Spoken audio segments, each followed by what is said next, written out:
ओं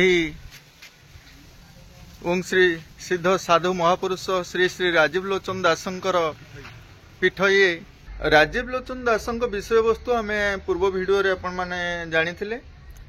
आजिर video रे आम जानिबा ए उद्यवट धामर ऐतिह्य जो इतिहास पृष्ठभूमि रे अछि कल्की अवतार से अवतार विषय रे आजिर ए भिडियोटी आपण मानकु मु शेयर करूछि। आमे मालिका वर्णित प्रभु जगन्नाथଙ୍କ कथा देखिबा। आम प्रभु जगन्नाथ ये उद्यवट धाम रे अधिष्ठित होइछन्ति, विराजमान करिछन्ति। कल्की अवतार रे किपरि दर्शन देइछन्ति आपण माने देखि पारुथिबे। उद्यवट धाम रे कल्की रूप रे अश्वरे विराजमान करिछन्ति, हाथ रे मध्य खड्ग धरिछन्ति। आउ एक हाथ रे आपण माने देखि पारुथिबे धर्म लेखा अछि। गोटे पटे धर्म आ गोटे पटे ज्ञान जो अस्त्रटी प्रभु धरिछन्ति सेठी ज्ञान लेखा अछि।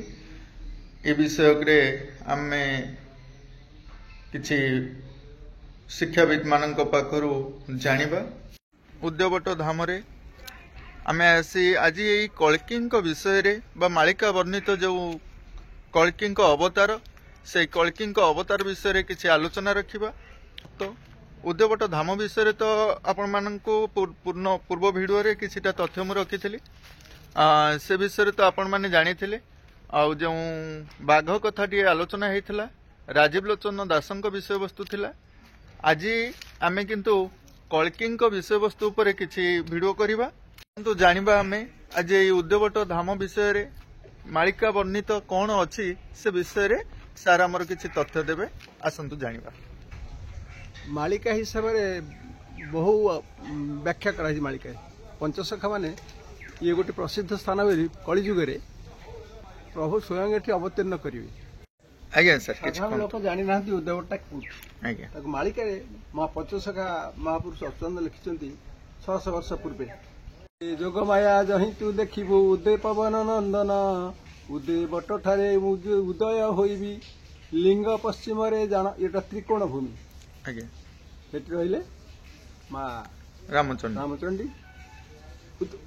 पूर्व दिग एपट रही पूर्व दिग कि महावीर उदय जोग माया जहि तू देखिबू उदय पवन नंदन उद्यवट ठारे उदय होइबी लिंग पश्चिम रे जान।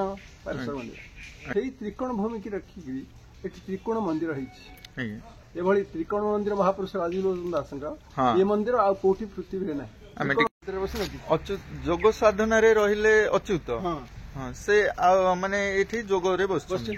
आज्ञा जोग साधना रे रहिले उदयांचल को चाहि उदय रूप रे रूप को देखिले रूपे होइली भाई। उदय क्षेत्र रु भाव पूजिला त्रिकाल सकति मोर निजे शून्यवासी नाम देई गले उदय बटटी सार।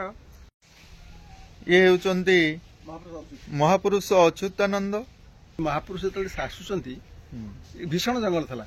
हाँ भीषण जंगल था। महापुरुष आसती प्रवेश कले भितर संध्या तर्पण करके दास संध्या समय आसुंती। संध्या पूर्व लोक मान गहली हम ये समय बाघटी पथ अवरुद्ध कला कहे बाबा तुम कहीं आस पिला हईराण कहीं कर तुम जाओ पिला आसी सी से शिशुटे भली कथा शुणला भाया से चलीगला महापुरुष जाए पिला सब कहले शिष्य मान बाबा आज गोटे एमती देखिली तेणु सी आउ काल आसबनी तापाई गोटे पारुष सबुदिन दब जहाँ रोषे हम से गोटे पारुष दे आस दिन अद्यावधि पर्यंत से सिस्टम ये जारी रही। अच्छा से राजीव लोचन दास महापुरुष साधु महापुरुष जे से व्याघ्र भितर किछि महान महानता जानिथिले जहा फल कि से तांको पई ये व्यवस्था करिसंती। एबे आसंतु आमे जानिबा हमर ए उद्यवट धाम ठारे कल्की अवतार एठारे आपण माने देखि पारुथिबे। कल्की अवतार किपरि नेइचंती असरे बसिचंती तांको विषय रे आसंतु आमे कथा हेबा। ए जो उद्यवट धाम ठारे आमे कल्की जो अवतार देखुचे किपरि भाबरे से असरे आसिचंती हाथ रे खड्ग धरिचंती गोटे हाथ रे चक्र धरिचंती से विषय रे किछि कहंत। आज्ञा कल्की अवतार विषय हमर अच्छी मालिका जी अच्छी भागवत कल्कि अवतार विषय लिखा है जगन्नाथ दास ओडिया भागवत संस्कृत भागवत लिखा अच्छी कल्कि अवतार हेबे जन्म हे संबल ग्राम मोर अच्छी से कथा सी तो हठात हेनी सी केतबे आसवे जन्म ने ग्रहण करेंगे से पर कथा से आसवा पूर्व क्षेत्र प्रस्तुत रहा उचित ये गोटे क्षेत्र उदयभट्टर कथा क्षेत्र कहली सी क्षेत्र प्रस्तुत होती सी आसवे ये आविर्भाव रे तेणु से जिनटार ये गोटे डमी डमी आम बर्तमान लोक मान विश्वास जन्माई आराधना करने भक्ति थिले तो पुणी मुंडे मारे तेणु से आश्रम से कराई आश्रम कल्कि अवतार विषय मूर्ति हवा संगे आम जो कहुई कल्कि 12 हाथ खंडा धरी आसवे तार अर्थ अन्य प्रकार शरीर तत्व पर बुझा गले 12 हाथ खंडा नाक ठार पर्यंत 12 आंगुल तेणु 12 हाथ जीवासा करुच्ची गोटे खड़ग शरीर भितर बिना नथिले कौन किसी करहब ये हूँ खड़ग ज्ञान ज्ञान खड़गे कली ध्वंसकर तेणु गोटे खड़ग आ गए हूँ ज्ञान ज्ञान खड़गे सी खंडा खंडा अज्ञान ये ध्वंस करने को चाहते ये आलोचना ये मध्यम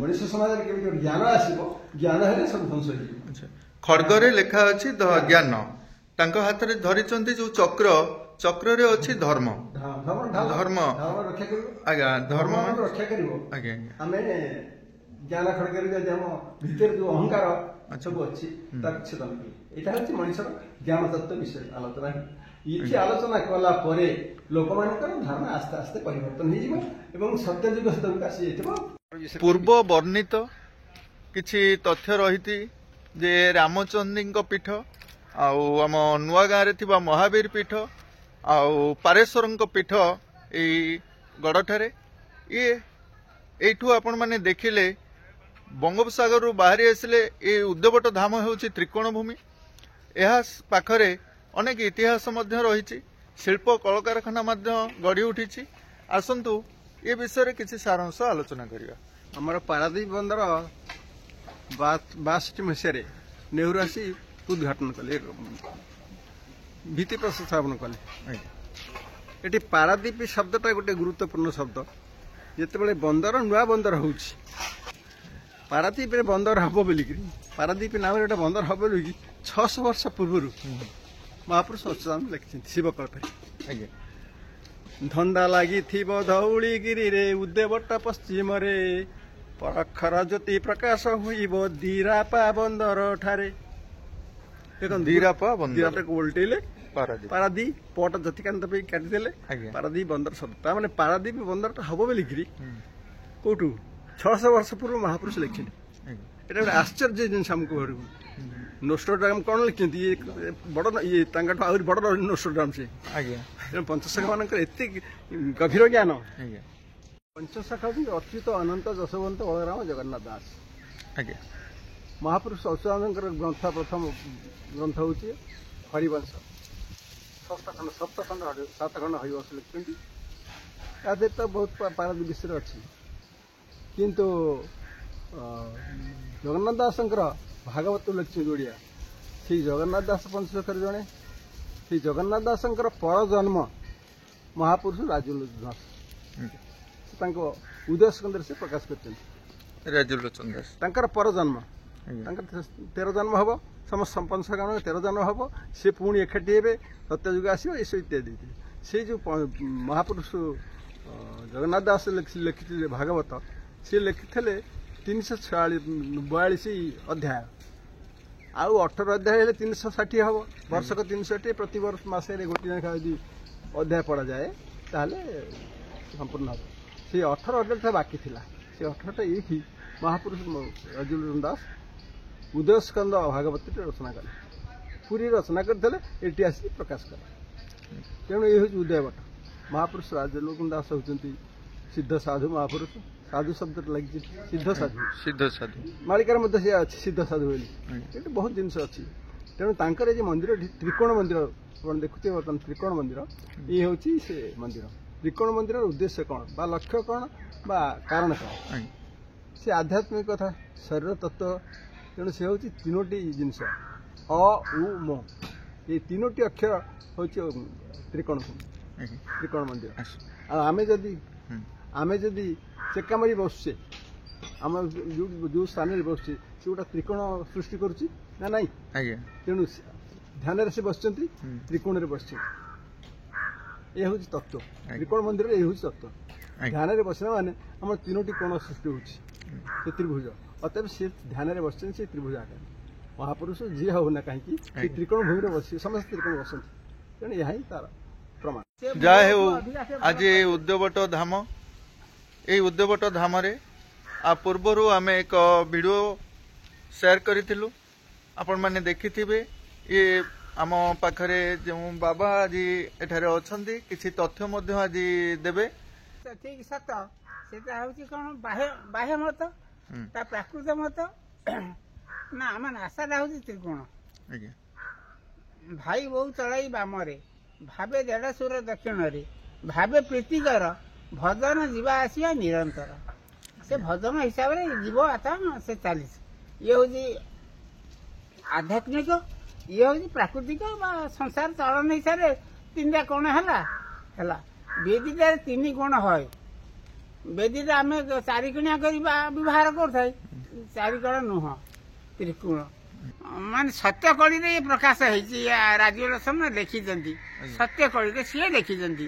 ମାନେ ସତ୍ୟକଳି ଯେବେ ଆରମ୍ଭ ହେଲା, କଳି ହଉଛି 10 ସହସ୍ରାଣୀ ବିଷ୍ଣୁ ତେଜନ୍ତେ ମେଦିନୀ। 10,000 ବର୍ଷ ଭୋଗ ହବ କଳିଯୁଗ। କଳିଯୁଗ ସମ୍ପୂର୍ଣ୍ଣ ହେଇନି, ଇଏ ସତ୍ୟକଳିରେ ପଦାର୍ପଣ କରିଛି। ତାପରେ ଚାଲିବ ମଧ୍ୟମ କଳି, ତାପରେ ଘୋର କଳି। ଘୋର କଳି ଯେ କାହାର ଜ୍ଞାନ ନ ରହିବ, ଘରେ ଘରେ ମିଥ୍ୟାବାଦୀ କଳି ଉପୁଜିବ। ତେଣୁ ସିଏ ଆହୁରି ବହୁତ ଡେରି ଅଛି, ଆହୁରି ବି କଳି ହବ। ଏବେ ଲୋକମାନେ ଏତେ ଅସୁବିଧାରେ ଚଳୁଛନ୍ତି, ଏବେ କେତେ ଅସୁବିଧା ହଉଛି ଆପଣ ଚିନ୍ତା କରନ୍ତୁ। ଗୋଟିଏ ପରିବାରରେ କେତେ ମାନେ ସମ୍ପର୍କ କ୍ଷୁର୍ଣ୍ଣ ହଉଛି, ଭାଇ ଭାଇ ଭିତରେ ସମ୍ପର୍କ ନାହିଁ, ବାପା ପୁଅ ଭିତରେ ସମ୍ପର୍କ ନାହିଁ। ଆଜି କଣ ଇଏ କଳି ଯୁଗ ଚାଲିନି? ଆମେ କହିବା ଇଏ ଯୁଗ କଳି ନୁହଁ, ଘରେ କଳି ଲାଗୁନି। ଇଏ କଳି ହଉଛି ଚଳନୀୟ, ଆଠୁ ଆହୁରି ବହୁତ କଳି ପ୍ରାଦୁର୍ଭାବ ଅଛି। ଏହି ଧାମରେ ଜଗନ୍ନାଥଙ୍କର ବିଷୟବସ୍ତୁ, ଯାହାକୁ ଆମେ କହୁଛେ ମୂଳଧାରା, ସେ ଜଗନ୍ନାଥ ହିଁ କଳ୍କି। ସେ ଜଗନ୍ନାଥଙ୍କ ପାଖରୁ ସବୁକିଛି ଆସିଛି। ଆମେ ସେଇ ଜଗନ୍ନାଥଙ୍କ ଧାମକୁ ଆସ ଟିକେ ବୁଲିଯିବା, ଯାହା ଏହି ଉଦ୍ୟବଟ ଧାମଠାରେ ଗଢ଼ି ଉଠିଛି। ଥିବେ ଆପଣମାନେ ଜଗନ୍ନାଥ ମନ୍ଦିର ବିଷୟରେ ତ ଆମେ ମାଳିକା ବର୍ଣ୍ଣିତ ଅଛି, ଆପଣମାନେ ଜାଣନ୍ତି ମାଳିକା ବର୍ଣ୍ଣିତ ଏ ଉଦ୍ୟବଟ ପୀଠ। ଏଠାରେ ଜଗନ୍ନାଥଙ୍କ ସଂସ୍କୃତି ଅନେକ କିଛି ତଥ୍ୟ ରଖିଛି। ଆସନ୍ତୁ ସେ ବିଷୟରେ କିଛି ଜାଣିବା। ଦେଖିପାରୁଥିବେ ଇଏ ହେଉଛି 22 ପାହାଚ। ଯେଉଁ ଉଦ୍ୟବଟର ଜଗନ୍ନାଥ ମନ୍ଦିରର 22 ପାହାଚ କଥା ତ ସମସ୍ତେ ଜାଣିଥିବେ। ଇଏ ହେଉଛି ସେଇ 22 ପାହାଚ। ଆଉ ଆଗରେ ଆପଣମାନେ ଦେଖିପାରୁଥିବେ ସିଂହଦ୍ୱାର।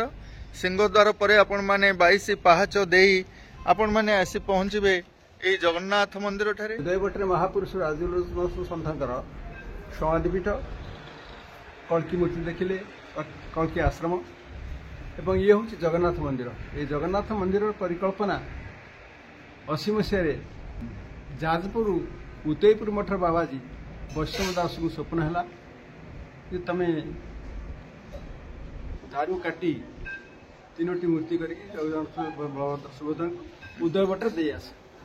ସେ ସବୁ ସ୍ୱପ୍ନାଦେଶ ପାଇ ଦାରୁ ଛେଦନ କଲେ ଏବଂ ସେଠି ମୂର୍ତ୍ତି ତିଆରି କଲେ। ମୂର୍ତ୍ତି ତିଆରି କରିକି ନୂଆ ଶଗଡ଼ରେ ସେ ଯାଜପୁର ଠାରୁ ଏଠୁ ଆଣିକି ବୋହିକି ଆଣି ଏଠି ପହଞ୍ଚାଇଲେ। ବାପା ଥାନ୍ତି, ବାପା ଜଣେ ସ୍ୱାଧୀନତା ସଂଗ୍ରାମୀ ଦୁର୍ଯ୍ୟୋଧନ ପଟ୍ଟନାୟକ, ଏରସାକୁଜଙ୍କର ପ୍ରସିଦ୍ଧ ସ୍ୱାଧୀନତା ସଂଗ୍ରାମୀ। ସିଏ ଥାନ୍ତି ମହନ୍ତ, ତାଙ୍କ ଗୁରୁଙ୍କର ଶିଷ୍ୟ ସେ ପ୍ରଥମ ଶିଷ୍ୟ। ସେ କହିଲେ ଆମର ତ ଏଠି ଜଗନ୍ନାଥ ମୂର୍ତ୍ତି ପୂଜା ନାହିଁ, ତେଣୁ ଆଣିଛ ଯାହା ହବ ହବ। ତାପରେ ସେଦିନ ଥୋଇଗଲା ପରେ ବାପାଙ୍କର ଦେହାନ୍ତ ହେଇଗଲା 81। ମହନ୍ତ ଦୁର୍ଯ୍ୟୋଧନ ସଂଘ ଦେହାନ୍ତ ହେଲା। ତାପରେ ଆସ୍ତେ ଆସ୍ତେ ଲୋକ ଆସିଲେ, ଦର୍ଶନ କଲେ, ଦାରୁ ଦର୍ଶନ କଲେ, ମୂର୍ତ୍ତି ଦର୍ଶନ କଲେ। ଆସନ୍ତା ସରସ୍ୱତୀ ପୂଜା ଫେବୃଆରୀ 2 ତାରିଖ ଦିନ ସେ ପ୍ରତିଷ୍ଠା ହେବାର କଳ୍ପନା କରାଯାଇଛି। ତେଣୁ ପ୍ରାୟ এইটা হব কাম সରିଲାଣି ଶେଷ ପର୍ଯ୍ୟାୟ କାମ ଚାଲିଛି ମଙ୍ଗଳା ମନ୍ଦିର ଆମର ବର୍ତ୍ତମାନ ଚାଲିଛି କାମ এটা ହେଲା ପରେ ପ୍ରାୟ ସରସ୍ୱତୀ ପୂଜାରେ ପ୍ରତିଷ୍ଠା ଏହା ଏଠିକାର ବଡ଼ ପ୍ରାଚୁର୍ଯ୍ୟ ଭାବରେ ହବ ଭକ୍ତ ଆସିବେ। ଜୟ ହେଉ ଆଜିର ଏଇ ଉଦୟବଟ ଧାମରେ ଆମେ କଳ୍କୀଙ୍କ ବିଷୟରେ ଜାଣିଲେ। କଳ୍କୀ କିପରି ଆସିବେ ଏ ଧାମରେ, ରାଜୀବ ଲୋଚନ କିପରି ଭାବରେ ଏ ଧାମରେ ଆଗରୁ କାର୍ଯ୍ୟକ୍ରମ କରିଥିଲେ ସବୁ, ଆଉ ତାଙ୍କର ତପବନ ବୋଲି କୁହାଯାଉଥିଲା।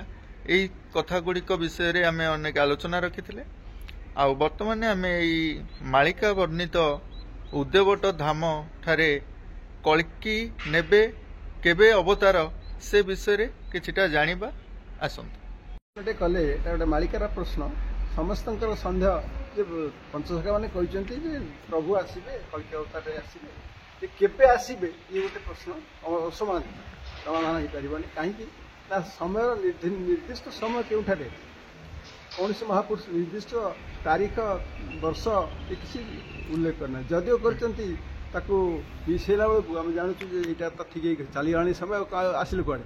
ତେଣୁ ଏହା ଗୋଟେ ସମାଧାନର ବାଟ ନୁହେଁ। ନିର୍ଦ୍ଦିଷ୍ଟ ସମୟ କେଉଁଠି ଯାଇ କୁହାଯାଏ। ତେଣୁ ଆମେ ଭବିଷ୍ୟତ ତ ନିଶ୍ଚୟ ଆଗକୁ ଅଛି, ନିଶ୍ଚୟ ହେବ। ଯେହେତୁ ଏ ବର୍ତ୍ତମାନ ଆସୁଛନ୍ତି, ଯେମିତି ଗୋଟେ ମନ୍ଦିର ହେଲା ଜଗତର ନାଥ ଜଗନ୍ନାଥ।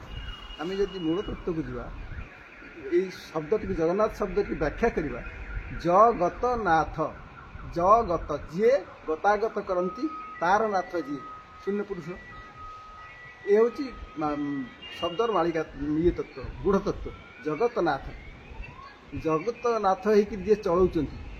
ଜଗତ କହିଲେ ଆମେ ପୃଥିବୀ ଗ୍ରହ ଉପଗ୍ରହ ସମେତ ଚାଲୁଛନ୍ତି, ଯିଏ ଚଳଉଛି ତାଙ୍କୁ, ସୂର୍ଯ୍ୟକୁ ଯିଏ ଚଳଉଛି, ପୃଥିବୀ ଚାଲୁଛି। ଆମେ ସିନା ଠିଆ ହେଇଛି ପିପୁଡ଼ି ଭଳିଆ, ଆମେ ଜାଣିପାରୁନୁ, କିନ୍ତୁ ସେ ପୃଥିବୀ ଚାଲିଛି। ଦିନ କେମିତି ହେଉଛି। ତେଣୁ ଏସବୁ ଯିଏ ଚଳଉଛି ଜଣେ କି ଅଦୃଶ୍ୟ ଲୋକ, ତାହା ହିଁ ନାମ ଦିଆହେଇଛି ଜଗନ୍ନାଥ। ଏଇଟା ଜଗନ୍ନାଥଙ୍କ ତତ୍ତ୍ୱଟା ହେଉଛି ଯେ ଜଗନ୍ନାଥ ହେଉଛନ୍ତି ସର୍ବତ୍ର ବିଦ୍ୟମାନ। ଜଗତର ଆମେ କାହାକୁ ପୂଜା କରୁଛୁ? ଦିଟା ଆଖି ନା ନାଇଁ? ଆଜ୍ଞା। ଆଉ ସବୁ ଜାଗା ଛାଡ଼ିଦେବେ, ଖାଲି ଦିଟା ଆଖି କରିଦେଲେ ଜଗନ୍ନାଥ ହେଇଗଲେ। ତେଣୁ ଚକ୍ଷୁ ହିଁ ନାଥ, ବିନା ଚକ୍ଷୁରେ କିଏ ଦେଖିପାରିବେନି। ନା ଥୟ, ନାଥ ଯୋଉଟା ଥୟ ନୁହଁ ତାକୁ କ'ଣ ଦେଖିବେ? ତେଣୁ ଆଖିଟା ହେଉଛି ଥୟ। ଆପଣ ଦି ଆଖି ଦି ଆଖି ମିଶିଗଲେ ସାଧୁ ନାଙ୍ଗ ବିନାଶାୟ ଦୁଷ୍କୃତ ଧର୍ମ ସଂସ୍ଥାପନାର ସାୟ ସମ୍ଭବାମି ଯୁଗେ।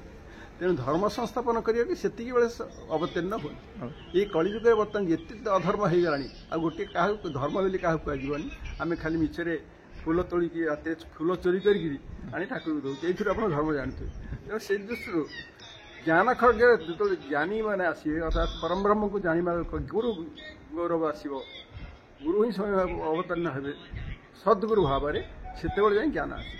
ଯେପର୍ଯ୍ୟନ୍ତ ଆମେ ସଦ୍ଗୁରୁ ପାଇନାହେଁ, ସେ ପର୍ଯ୍ୟନ୍ତ ଆମେ କୌଣସି ଜ୍ଞାନ ଅର୍ଜନ କରିପାରିବାନି। ତେଣୁ ଅଜ୍ଞାନତା ରହିବ। ତେଣୁ ସେ ଅଜ୍ଞାନତା ଖଡ଼ଗଟା ଜ୍ଞାନ ଖଡ଼ଗ ଦ୍ୱାରା ଅଜ୍ଞାନତା ଦୂର, ଅନ୍ଧାର ଦୂର ହେବ। ସେଇ ଜ୍ଞାନ ଖଡ଼ଗ ପାଇଁ ଅପେକ୍ଷା କରିଛନ୍ତି। ସେ ମହାପୁରୁଷ ଆସିଲେ ସିଏ ଜ୍ଞାନ ବାଣ୍ଟିବେ।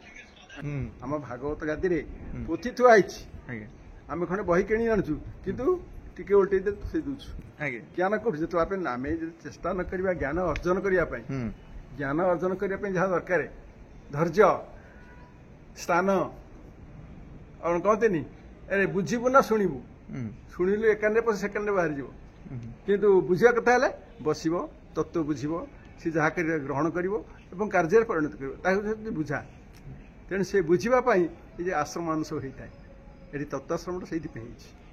ଆସ ବସ, ଆଲୋଚନା କର, ସତ୍ୟ ସନ୍ଧାନ କର, ସତ୍ୟକୁ ଗ୍ରହଣ କର, କାର୍ଯ୍ୟରେ ପରିଣତ କର। ଜୟ ଜଗନ୍ନାଥ। ସେଇ ବଟଟା ଏଇଟା ଲାଗିଥାଏ ଏମିତି ସବୁ। ଆଚ୍ଛା ଆଚ୍ଛା। ଆଉ ବାତ୍ୟା, ବିଭିନ୍ନ ବାତ୍ୟାରେ ସବୁ ନଷ୍ଟ ହେଇଗଲାଣି। ସବୁ ଯେତେ କରି ସବୁ ଗୋଟେ ବଟ ବଟ ଇଏ ସବୁ ଗୁଡ଼ିକ ଛିଡ଼ା ହେଇଛନ୍ତି ତାଙ୍କ ଚେରରେ, ଯୋଉ ଓହଳ ଯୋଉ ଆସେ ଚେର ମାଧ୍ୟମରେ ସବୁ ସେ ଓହଳରେ। ମୂଳ ଗଛର ମୂଳ ପିଣ୍ଡ କୋଉଠି? ସେଠି ଉପରେ ଆପଣ ମାନେ ଦେଖିପାରୁଥିବେ। ଏଠି ଯୋଉ ଗଛ ଗୁଡ଼ିକ ଆପଣ ମାନେ ଦେଖୁଛନ୍ତି, ଏ ଗଛ ଗୁଡ଼ିକର ମୂଳଟି, ଏ ସବୁ ଗୁଡ଼ିକ ତାର ଶାଖା ବା ଯୋଉ ଓହଳ ଦ୍ୱାରା ଏ ଗଛ ଏଠାରେ ଦଣ୍ଡାୟମାନ। ଆଉ ଆପଣମାନଙ୍କୁ ମୁଁ ବର୍ତ୍ତମାନ ଦେଖାଇବାକୁ ଯାଉଛି, ଏହାର ଉପରେ କିଛି ଅନତି ଦୂରରେ ଏହାର ମୂଳଟିଏ ଅଛି। ଦେଖିପାରୁଥିବେ, ଇଏ ହେଉଛି ସେଇ ବଟ ଯାହାର ओहल बा चेर माध्यम ओहल माध्यम अनेक दूर रे गछ गुड़िक सुंदर भाव दंडायमान अछंती। एठारे राजीव लोचन बसी तपस्या करुथिले। से जो गछर ओहल मान सबू अनति दूर रे थिबा समय रे वर्तमान गछर मूल अछि एठारे आपण माने देखंतु। एठी आपण माने देखि पारुथिबे एठी एक खिरिकोली गछ। ए जो खिरिकोली गछटी केते विशाल रूप धारण करिछि। ए मध्य सेही पुराना ऐतिह्यर गछटी। आपण माने जे गछटी बटटी को आपण माने देखिले जे अनति दूर रे तार मूल थाउ थाउ एई जगह रे किपरि भाव रे तार शाखा मान सब जीवित अछंती। आउ एई खिरिकोली गछ मध्य एठारे आपण माने देखि पारुथिबे। एठारे कल्की विराजमान करिसंती। ए उद्योगट धाम ठारे एही कल्कीଙ୍କ विषय अनेक कथा आमे जानिले, किंतु कल्की तो जगन्नाथ से कला देखा कला, किंतु एठारे कल्की किपरि धला रंग धारण करिसंती कारण होची एठी एक डमी बा तांकर गोटे प्रतिरूप एठारे कराई। आमे वर्तमान एठी देखिले जे कल्कीଙ୍କ अवतार नैचंती तांकर एठी जो विग्रहर रूपटी धला रंग काहेकि हेची से विषय आसंतु टिके आमे सारंठू सुन जानिबा। धला रंग उद्देश्य होची मालिकार जहा कहैची बलदेव हेबे राजा कान्हू परिचार बसिब सुधर्मा सभा जाजनगर ठार। एटा को नै करी बलराम राजा हेबे। बलराम रंग कोन धला धला तेणु सेटा धला हेची। सर चिन्मय दास साधारण संपादक जगन्नाथ तत्व आश्रम उदयवट धाम। पुराण वर्णित मालिका प्रसिद्ध आपण मैंने आम समस्ते समग्र भारतवर्ष नु विश्वविदित। ये मालिकार एक प्रमाण अच्छी मुनि ऋषि साधु सन्त एवं जो माने मालिका गवेषक से मतामत देइचंती एवं प्रत्यक्ष भाव में कहवा गले सन्थ राजीव लोचन दास ये हूँ साधना पीठ पवित्र पीठ। आज उदयवट धाम एठी जगन्नाथ तत्व आश्रम एवं सन्थ राजीव लोचन दास साधना पीठ एवं जगन्नाथ मंदिर निकटरे प्रभुंकर प्रतिष्ठा लीला कार्यक्रम सब को कम दिन भीतर आरंभ हो। ये सब कार्यक्रम रही एक मठ मंदिर एवं आश्रम तत्व आश्रम ये तीन अनुष्ठान समन्वय पीठ उदयवट धाम गोटे। आउ विशेषकर जहाँ महापुरुष माने कहिसंती जे उदयवट लीला उदय हम अनाहुत दिन जलिब चौदिग कंपिब चारिदिगु भक्त आसीन एटी होई बैठल चरण सेवारे लगे लीला हम प्रकट। तेणु लीला एटी प्रकट हम कल्की अवतार भगवान आसवे से लीलार प्रकाश एटी हम एवं धीरे धीरे ये जो उदय अरण्य श्रीक्षेत्र एटी भेदभाव जाति भेद नहीं एकत्र। तेणु यही जो थिला बण जंगल घेरा ये जो बालुका स्तूप थिला एवं जंगल सरीसृप भितर जो थिला सन्त राजीव लोचन दास साधना समय ये सप्त ऋषिंकर अणा था एवं ऋषि महर्षि मैंने साधना करते ये सब इतिहास कथा। तेणु विशेष भाव में ये पीठर महात्म्य अच्छी। एटी दिने भगवान का लीला एटी प्रकाश हम एवं समस्त अंचलवासी बहु संख्यार एटिके आसुचंती एवं तांकर जहाँ रही तिथि व्रत जहाँ सब व्यवस्था रही कार्यक्रम मान महासमारोह अनुष्ठित हो। जय जगन्नाथ। जय हो। सारांश आम कथा किपरि कल्की आसवे अवतार नैकरी से एक हस्तरे खड्ग धरी ज्ञानर खड्ग आउ एक हस्तरे धर्मर ढालर धरी से आसवे एठी कलिर समाप्ति करिवे। वर्तमान को जुग चली ए विषय जो जुगटी चली कौन कली जुग नुहे कलिजुगर आगमन सत्य जुगर उद्यापन एटा होची कली जुगर आगमन सॉरी सत्य जुगर आगमन अनंत जुगर उद्यापन अनंत जुग चलीथिला अनंत जुग पर सत्य जुग आसी। आमे आज एठारे भिडियोटी को शेष करूछु।